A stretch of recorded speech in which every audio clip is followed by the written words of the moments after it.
Have you ever found yourself wrestling with, just unrelenting anxiety? Or maybe felt that ache, that deep spiritual hunger that, well, the usual answers just don't seem to fill? Yeah, I think we've all been there searching for something profound, something real, often without even knowing exactly what it is we're searching for. Exactly. And today we're diving into the radical, sometimes, let's be honest, unsettling wisdom of Simone Weil. She's a thinker who doesn't offer easy answers. Not at all. No, but she offers these profoundly transformative insights into the human condition, into our search for meaning. It's Yeah. really quite something. So our mission for this deep dive, it's really to pull out the most important nuggets of knowledge and maybe some of those surprising, almost uh, shocking facts from Weil's incredibly unique perspective. She really does challenge conventional thought, doesn't she? But in such an illuminating way. Absolutely. So think of this as your personal guide, helping you navigate Weil's work. It can be dense, but it's brilliant. We're going to focus on what's most important, what's relevant for you to, gain that knowledge quickly but thoroughly. Right, aiming for those real aha moments, hopefully without that feeling of just being overloaded with information. Precisely. And just to set the stage, it's important to know Waiting for God isn't like a single book written start to finish, No, it's actually a collection. Letters, essays, compiled later. which really contributes to its rich, sort of multifaceted nature. It does. And that structure itself tells you something about Weil. Her thoughts weren't neatly packaged. They were alive, evolving, often these really intense personal explorations. So who was Simone Weil, this extraordinary soul behind such influential wisdom? Well, she was born in Paris, Yeah. and her life was tragically brief. She died incredibly young, only 34, back in 1943. So young, but her impact, huge. And she wasn't just one thing, was she? Yeah. Not at all. Philosopher, teacher, essayist, poet, dramatist, even a passionate social activist. She wore many hats. And her spiritual journey sounds truly unique, raised in a secular, even agnostic Jewish family. Yes, but then she experienced these profound inner visions of Christ, deeply personal. This led her to study with a Catholic priest, Father Perrin. Wow, so you have this deeply personal, mystical experience combined with a rigorously trained philosophical mind. Exactly. And that combination allowed her to both deeply appreciate organized religion, but also critique it. She could embrace its truths while questioning its structures. That's quite rare. That ability to hold both, embrace and critique, that really sets her apart. Maybe that independence is why her works, published after her death, like Waiting for God, resonated so powerfully. I think that's a huge part of it. She died so young, remember, so all her major works, including this one, were published posthumously, starting around 1947. And Waiting for God specifically became hugely influential, didn't it? Astonishingly so. It quickly became one of the most treasured books in 20th century Western spirituality. Very few modern mystics have reached such a wide and appreciative audience. It's truly remarkable. I mean, intellectuals, theologians, atheists, revolutionaries, even monastics, Hmm. all finding value in it. How did she bridge those gaps? What do you think was the secret sauce there?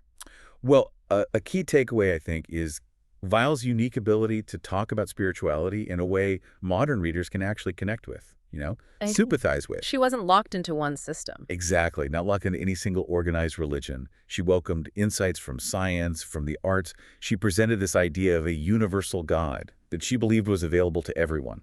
That sounds radically open-minded for the time. It was. And combine that with her intellectual rigor, her raw honesty. Hmm? That's a huge part of her lasting appeal. It's a spirituality without dogma, which, well, that's incredibly appealing today, isn't it? It really is. That makes perfect sense. Okay, so let's unpack the book itself a bit more. We mentioned it's a collection. All right, chosen by an anonymous editor, actually, with an introduction by Leslie Fiedler. The first part is these letters to Father Perrin. And those are particularly revealing. Oh, absolutely foundational. They show her humility, her sincerity. They even include her own spiritual biography in her own words. Wow. And what's fascinating is how they're just sprinkled with these truly startling insights, almost dropped casually into personal letters.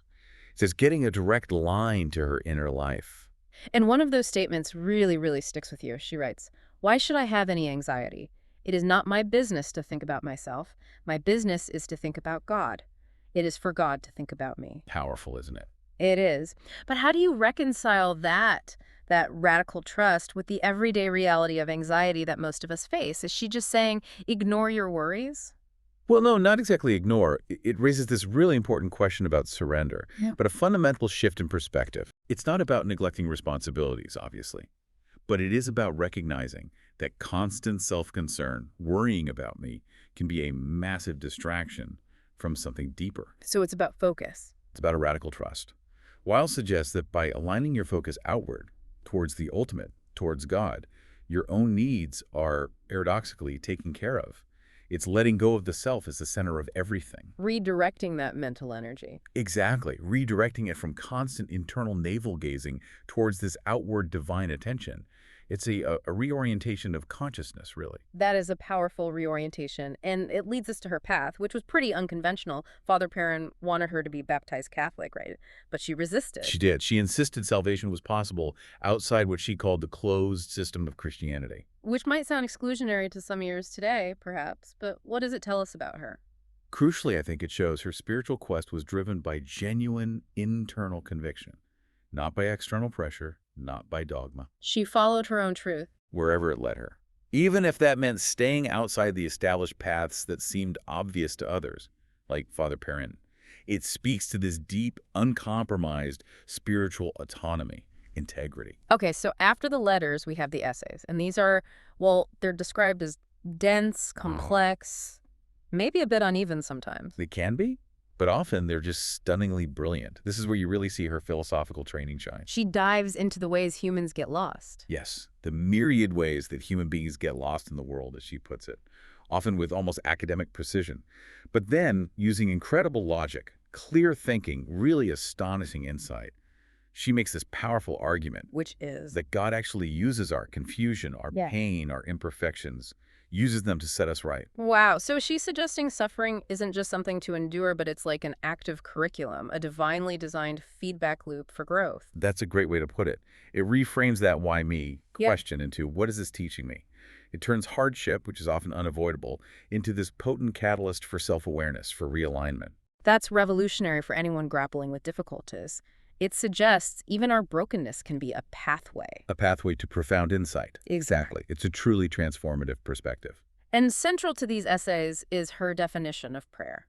She calls it simply the path back to God. Yes, and she gives a very precise definition. Prayer is the orientation of all of our attention of which we are capable towards God. Okay, all of our attention of which we are capable.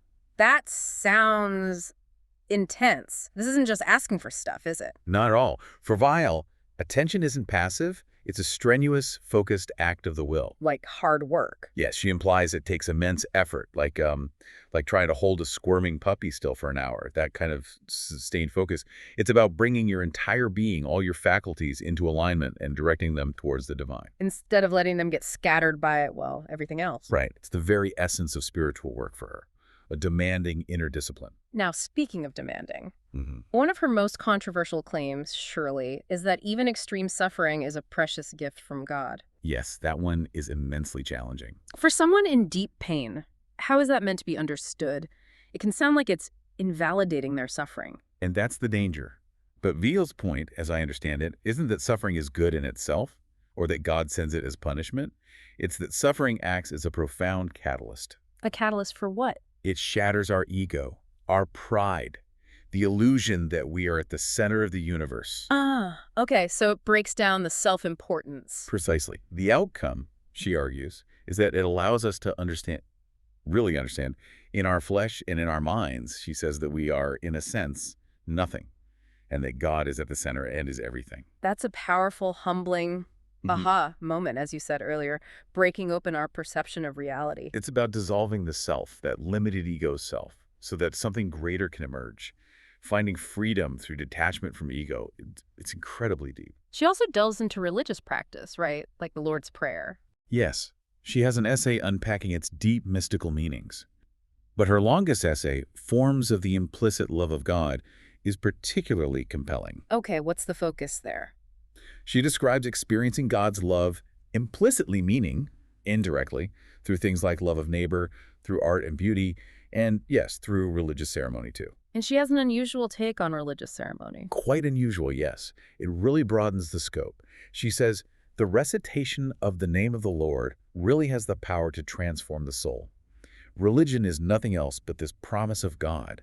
Every religious practice, every rite, all liturgy is a form of this recitation of the name of the Lord. So it's not just about specific dogmas or rituals, it's something more fundamental. Exactly. It feels like she's moving beyond the rigid forms to the underlying essence, suggesting that access to the divine isn't limited by specific doctrines, but by sincere, focused intention. The core act of engagement is what matters. That's how it seems. The act of engaging with the divine, in whatever form that takes for you, is what transforms the soul. It makes spiritual practice potentially accessible to everyone, regardless of their tradition. Which brings us neatly to the central theme, right there in the title, the act of waiting for God. Yes. And there's an irony here, isn't there? Because she herself had these direct, personal, mystical encounters with God, Hmm. early and often, even in her short life. Right. So her insights on waiting become even more compelling. She experienced God directly, yet she still emphasizes the waiting.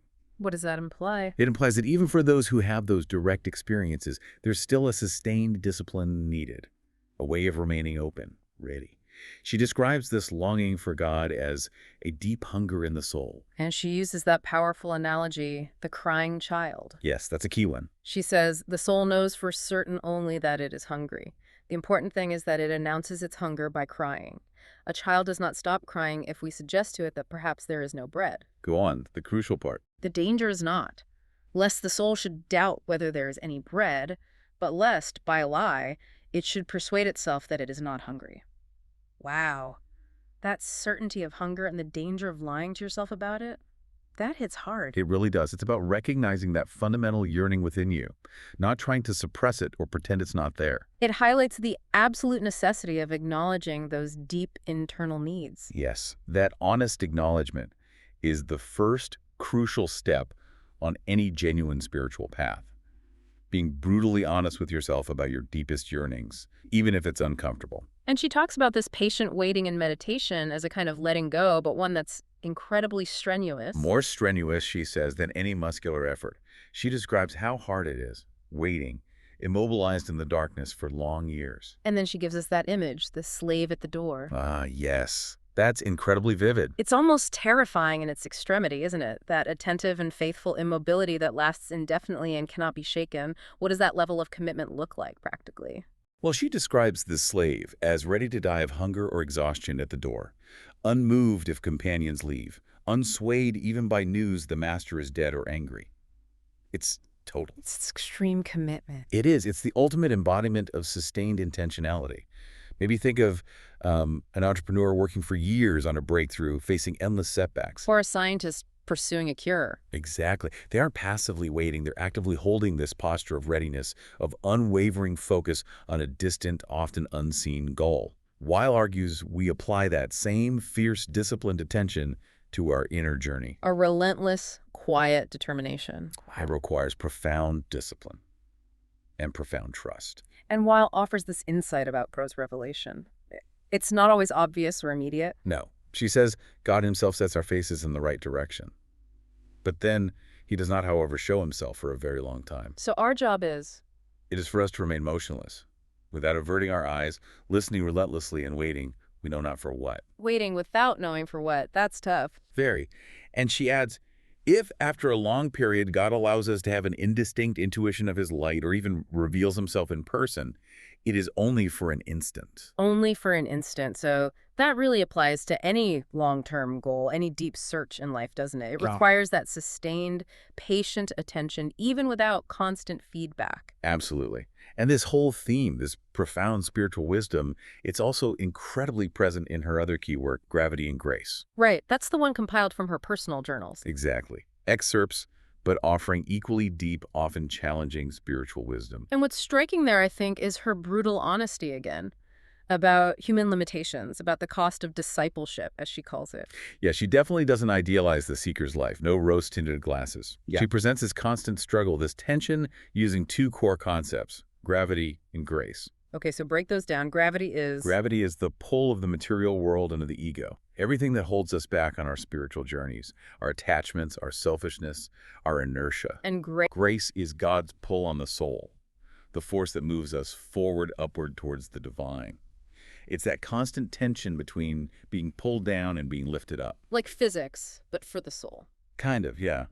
That's a good way to think about it. The struggle between inertia and propulsion. And she expands on this with ideas about the unpronounceable name of God and something called the perfect petition. Right. She proposes that God alone has the power to name himself. His name, his true essence, is unpronounceable for human lips. It is his word, the word of God. And this name, it's the mediator, our connection. Yes, the mediator. Man's only possibility, she suggests, of gaining access to God, even though God might seem absent or distant, in heaven. It's like the ultimate source code you mentioned earlier, fundamental, defining everything, but beyond our full grasp. That's a good analogy. It's the essence from which reality springs, and that essence is inherently holy.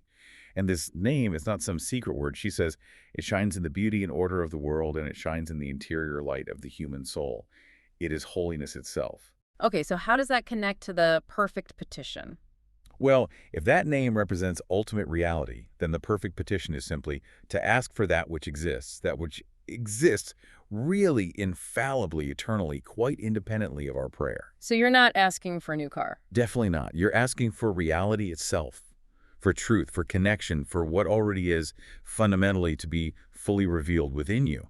It's about stripping away the illusions. Asking for alignment with reality. Exactly. And this is where she brings in the idea of desire, which is such an actionable insight. The lever of desire. Yes. Well, it states quite plainly, we cannot prevent ourselves from desiring. We are made of desire. We all feel it constantly. It's true. But she transforms that, right? She does. She says, the desire that nails us down to what is imaginary, temporal, selfish, can, if we make it pass wholly into this petition, this asking for reality, become a lever. A lever to do what? A lever to tear us from the imaginary into the real and from time into eternity, to lift us right out of the prison of self. Wow, so you take that raw energy of desire, which usually pulls us towards fleeting, selfish things. And you redirect it. You channel it wholly into that desire for ultimate reality, for God. And that same energy becomes the force that lifts you out of your limitations. It's like spiritual alchemy, turning base desires into... virtual gold. Yeah. Exactly. Transforming them into a force for genuine spiritual ascent. It's an incredibly powerful, practical idea for self-transformation. What a journey we've taken through Simone Weil's thought. Her brutal honesty, her unrelenting dedication to the inner life, the sheer clarity of her observations about that struggle to find union with God, it really is unparalleled. It is. She doesn't just offer theories. She lays bare the raw experience of spiritual seeking. It forces you, the reader, to confront your own internal landscape. It's a call to profound self-honesty, isn't it? And a radical reevaluation of what truly drives us. Absolutely. So as we close this deep dive, maybe consider this provocative thought. Weil's waiting is anything but passive. It's an active, strenuous act of attention and surrender. So what does it mean for you, listening right now, to cultivate that kind of patient, unwavering attention in your own life?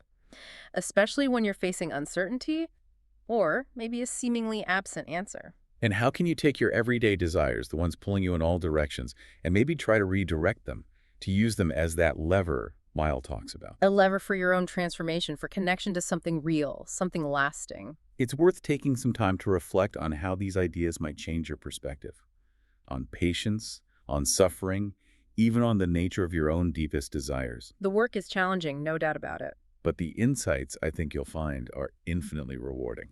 Thank you so much for joining us on the deep dive. We really hope this exploration of Simone Weil has given you some profound new insights to carry with you.